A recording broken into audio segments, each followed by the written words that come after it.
It's their first taste of freedom. Researchers are releasing several Przewalski horses into the wild. It's the only truly wild horse on Earth. December 1986. 11 horses step off a cargo plane onto a desert, so dead local ranchers had stopped calling it land. They called it the place where nothing grows. No grass, no water. Winters that hit 40 below. China had just spent millions flying these zoo-born animals halfway around the world to dump them here. And every serious ecologist on the planet called it a death sentence. A BBC crew flew in to film the release. They packed up and left after 2 days, certain they were watching a disaster in real time.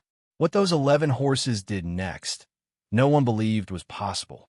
This project is part of a quarter-century-long effort that began when 4 wild horses were brought to a zoo. Purpose of being freed to the wild. 11 horses against a dead desert. Music, because these are not ordinary horses. They are Przewalski's horses, the last truly wild horse species left on Earth. Extinct in this region for 17 years. The Chinese government has just spent millions of dollars to fly them halfway around the world from zoos in East Germany and the United States, and then dump them into a music desert that is swallowing 3,000 kilometers of new ground every single year. Top ecologists are already calling the project a death sentence. These are animals that have spent their entire lives eating hay from buckets and drinking from automatic waterers. Now, they're being dumped into a place where winter temperatures crash to minus 40 degrees Fahrenheit and summer peaks hit 104. The nearest water source can be 15 kilometers away, buried under 4 inches of solid ice. The horses' music themselves look almost alien. Stocky builds, stiff mohawk, manes that stand straight up like a horse from a children's drawing. Faint zebra stripes running down their legs. They look less like modern animals and more like the cave paintings our ancestors scratched into rock walls 40,000 years ago. These are Przewalski's horses, the only wild horse species left on Earth. Desert survival experts give them maybe a 15% chance of surviving the first winter. One ecologist writing in Nature magazine calls the entire music project throwing good money after dead soil. Local officials in Jimsar County are already drafting public statements explaining the inevitable disaster.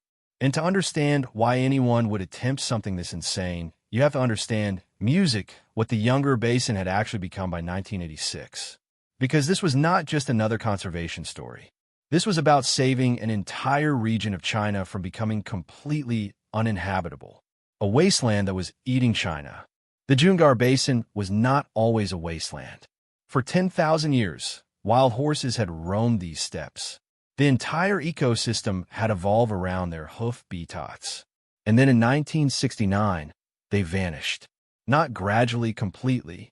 The last confirmed sighting was logged by a Soviet geological survey team. A few hoof prints in dried mud, a handful of tan hairs caught on desert grass. After that, silence. And here is the part nobody saw coming. What followed was an ecological collapse on a scale that shocked even the most pessimistic scientists. Without horses pounding the surface, the soil hardened into something researchers started calling biological concrete. Rain would still fall in the region 4 to 6 in every year. But instead of soaking into the ground, water would sheet across the impermeable crust and evaporate within hours. Seeds could not push through the surface to germinate. Nitrogen levels crashed so dramatically that by 1974, scientists were comparing soil samples from the basin to lunar dust. The material was still there. The grains of sand and silt still looked the same under a microscope. The basin had simply gone biologically dead. And then the desert started moving. Satellite imagery from 1982 showed the Goy expanding at 70 kilometers per decade, swallowing grasslands, villages, and farmland whole. Highways had to be relocated. Train lines were being buried. Beijing, more than 1,000 miles away, was getting hammered by dust storms that lasted for days at a time. And get this, in March of 1983, a single storm dumped 43,000 tons of Younger Basin topsoil on the Chinese capital in less than 72 hours. Hospitals reported a 300% spike in respiratory emergencies. People were choking on a desert they could not even see breathing in the ground from a place 1,000 miles away. So, China tried everything. The Green Great Wall Project, launched in 1978, aimed to plant a forest barrier 4,500 kilometers long across the country's northern frontier. But here's the catch. The trees needed more water than the desert could provide. Water tables that had been stable for centuries dropped by 12 m in some regions. The trees themselves, planted in neat rows like soldiers, started dying from the bottom up as their roots failed to reach the falling water. Whole villages had to be relocated when their wells ran dry. Engineers tried sand-fixing grids made of straw. They tried planting drought-resistant shrubs. Nothing held the line. By 1985, the situation was a full-blown crisis. Agricultural productivity in Xinjiang province had fallen by 34%. The desert was closing in on Beijing faster every year. Computer models projected that at the current rate, the Chinese capital itself will be borderline uninhabitable by 2150. And that is the disaster a small group of Chinese ecologists led by a researcher named Yang. Music, Jianming was staring at when they walked into a government meeting in 1985 and proposed something that sounded like fantasy. Yang stood in front of officials who had spent 2 decades watching tree after tree die, watching wells run dry, watching the dust eat their capital. And he told them to stop. Stop fighting the desert with bulldozers and tree farms. Bring back the animal that had kept this place alive since the last ice age. Bring back the wild horse. The room, by every account, did not love this idea. But the numbers were so bad, the failures so total that within months his plan was approved, which left exactly one question hanging in the air. How could zoo-born animals fed by humans for 3 generations survive a place that was eating cities? The last truly wild horse. The Przewalski's horse is not just any horse. Look at its DNA, and you will find 66 chromosomes instead of the 64 that every domestic horse has. It is the only horse species on Earth that has never been domesticated, never broken, never tamed. While humans were breeding Arabians for speed and Clydesdales for muscle, Przewalski's horses stayed exactly as they had been when our ancestors were painting them on cave walls in the deep past. They are a living window into the Ice Age. The Przewalski's horse is genetically different and the only true wild horse subspecies. Music, but here's the wild part. By 1985, the window was nearly closed. Only about 900 of these animals existed anywhere on the planet, and every single one of them was in a zoo. The entire species traced back to just 12. Music, to 14 individuals captured between 1899 and 1903 by Russian explorers working on commission for European zoo collectors. After World War II, the global population hit rock bottom at 31 horses with only 9 of them capable of reproducing. At one terrifying point, the species survived in just 2 places on Earth: the Munich Zoo and the Prague Zoo. Every living Przewalski's horse alive today carries that genetic bottleneck in its cells, a chromosomal scar from coming within inches of disappearing forever. The fact that there were any left to send to China in 1986 was by itself a small miracle. China's music plan, drafted in 1985 and launched in 1986, had 3 phases. First, import horses from Western zoos and acclimatize them at a new breeding center built in Jimsar. Second, transition them into massive, semi-wild enclosures, essentially teaching zoo animals how to be wild again. Third, release them into the Kamilai Nature Reserve for 1,000 kilometers of some of the harshest terrain in Asia. Among the first horses moved into the Jimsar enclosures was a young stallion with a clean white blaze running down his face. The keepers named him Hong. Remember, music, that name. Now, here's where things get interesting. Yang's argument to the government was not just that these horses would survive. It was that they would actively rebuild the ecosystem. These horses do not just eat grass. He said they engineer entire landscapes, and once you understand how the entire story stops sounding crazy, it comes down to 3 things. And the first one is brute force. Each horse weighs between 600 and 800 pounds. When they run, their hooves hit the ground with 800 pounds of pressure per square, which is more force than a jackhammer. In a place like the Yungar Basin, where the soil had turned into that biological concrete, this is exactly the kind of force needed to shatter the hardened crust and let water, music back in. But here is the thing machines cannot do. Horses are selective. They walk around fragile young plants. They only pound bare soil and dead vegetation. They know the difference. Then there's the way they move.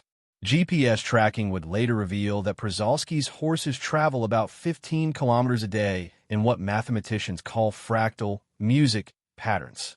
They graze intensively in one spot for hours, then suddenly relocate miles away, then circle back. It looks random. It is not. This pattern creates a disturbance. Music, mosaic. Short grass here, tall grass there, bare patches in between.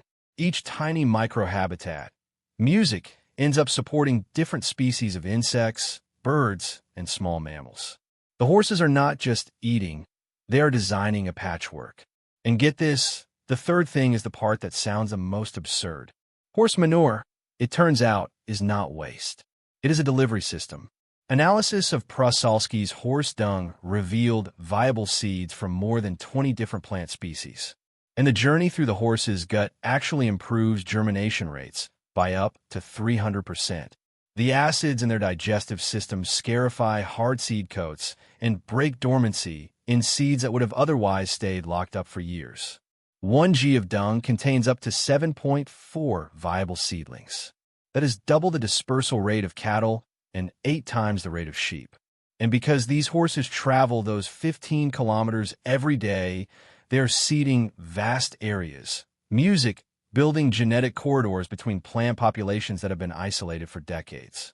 Every pile of dung is, in a very real sense, a self-watering pre-fertilized seed packet. That was Yang's pitch. That was the theory. The problem was that the horses they were about to release had spent 3 to 4 generations behind bars. There are currently 900 Przewalski's horses in China, a remarkable achievement for wildlife diversity. They did not know how to find water in a desert. They did not recognize the sound of a wolf as danger. They had never experienced a temperature below freezing or above 90 degrees. They had lost what the researchers called the culture of survival. The learned behaviors pass from mother to FO that no amount of raw genetic programming can replace. So, the question that would decide whether Yang was a visionary or a fool was simple. Had 3 generations of zoo life killed the instincts buried in these animals, or were they still in there somewhere waiting? Before we go any further, before I tell you what happened when these horses actually hit the ground in that desert, do me a quick favor. If you're finding this story interesting, hit that subscribe button and tap the bell. We dig into stories like this one every single week. The kind of stories that rewrite what we thought we knew about how the natural world actually works. And the next part of this story is the part nobody believed was even possible. What those zoo-born animals did in their first winter. What one stallion did on day 8 of the release. And a number of researchers eventually calculated for what a single one of these horses is worth to the planet. Stick with me. The payoff is coming. A winter that should have killed them. The first months at Jimzer were a fight that nearly proved the critics right. Within weeks, botfly infestations had hit 100% of the herd. And these were not ordinary parasites. The larvae burrowed into the horse stomachs, creating painful lesions that wrecked their digestion at exactly the moment they needed every calorie to survive. Then came the first winter, and the first winter was apocalyptic. Temperatures fell to minus 42 degrees Fahrenheit. The horses, accustomed to heated barns, huddled against frozen winds that cut through the desert like razors. Their distinctive mohawk manes froze into icy ridges so thick that some horses could not lift their heads off the ground. Snow buried what little grass existed under 3 feet of powder. And here's where it gets brutal. The staff at Jimsar, Yang's team, watched through binoculars and were forbidden to intervene. Music, unless the entire herd was at risk of dying. 7 horses developed severe frostbite. 2 mares miscarried in the cold. The international press was already writing the obituary for the project. Conservation journals were preparing autopsies of what they assumed would be a textbook failure. Yang himself, by his own later admission, was preparing for the worst. But something else, something nobody had scripted, was beginning to happen out on the frozen steppe. The stallions started breaking the ice with their hooves to reach the water beneath, a behavior never observed in captivity in any zoo anywhere. The mares started forming protective formations around their foss during storms, using their own bodies as windbreaks and rotating positions when one mare got too cold. The horses learned to dig through snow with a sweeping motion of their front legs, uncovering grass that no domestic horse would have ever thought to look for. They started reading the wind, recognizing which slopes had been swept clear by the cold and which had banked deep with snow. And that is putting it lightly. They were not just surviving, they were remembering. Generations of zoo life had not erased what was written in their bones. The instincts were still there, dormant, waiting. The desert was waking them up. By the spring of 1987, the change accelerated past anything the project had projected. Grass species that had not been seen in the basin for 17 years started sprouting in the areas where the horses had grazed. Compensatory growth, the phenomenon where grasses grow back faster and thicker after being clipped, increased biomass by 43% in grazed areas compared to ungrazed controls. The horses were not destroying the land. They were stimulating it. The soil itself began to change in ways that stunned the scientists monitoring it. In that first year alone, moisture retention jumped 23%. Not because the rain had increased, not because the climate had shifted, because the horses' hooves had hammered roughly 10,000 tiny craters into music every hectare of land. Each one of those depressions became a miniature reservoir, catching precious rainwater that would have otherwise sheetated off the hard pan and evaporated within hours. The horses were rebuilding the basins, plumbing one footstep at a time. The second year brought another shock. Nitrogen levels surged 37%. The horse manure was not just fertilizing the soil. It was reintroducing the gut bacteria the soil had been missing for decades. An entire microbial community that had vanished when the wild horses vanished.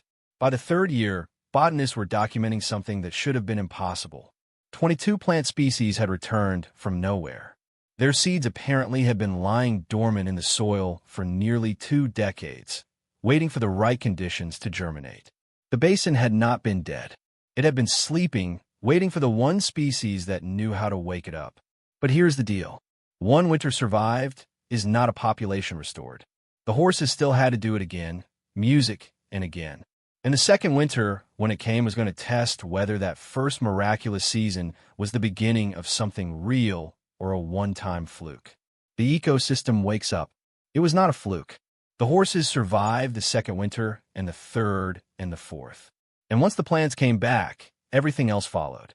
Dung beetles, absent from the basin for 15 years, returned by the millions. They buried horse manure, further enriching the soil, accelerating the recovery loop. Field surveys started counting 43 insect species that had not been recorded in the region for decades. The insects pulled in the birds. Larks, wheat ears, and sand grouse moved in to feed. Small mammals followed the birds. Gerbils, pikas, ground squirrels, music, and then the predators came back. Foxes, steppe eagles, even the occasional gray wolf began to show up on the camera traps. Each new species added another layer of complexity, another feedback loop driving the recovery forward.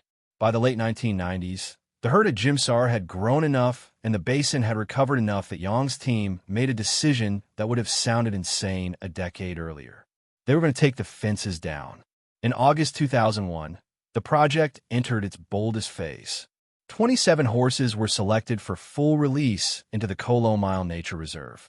No fences, no supplemental feeding, no human intervention of any kind. Just horses in 4,000 kilometers of desert that had not seen their kind in 32 years.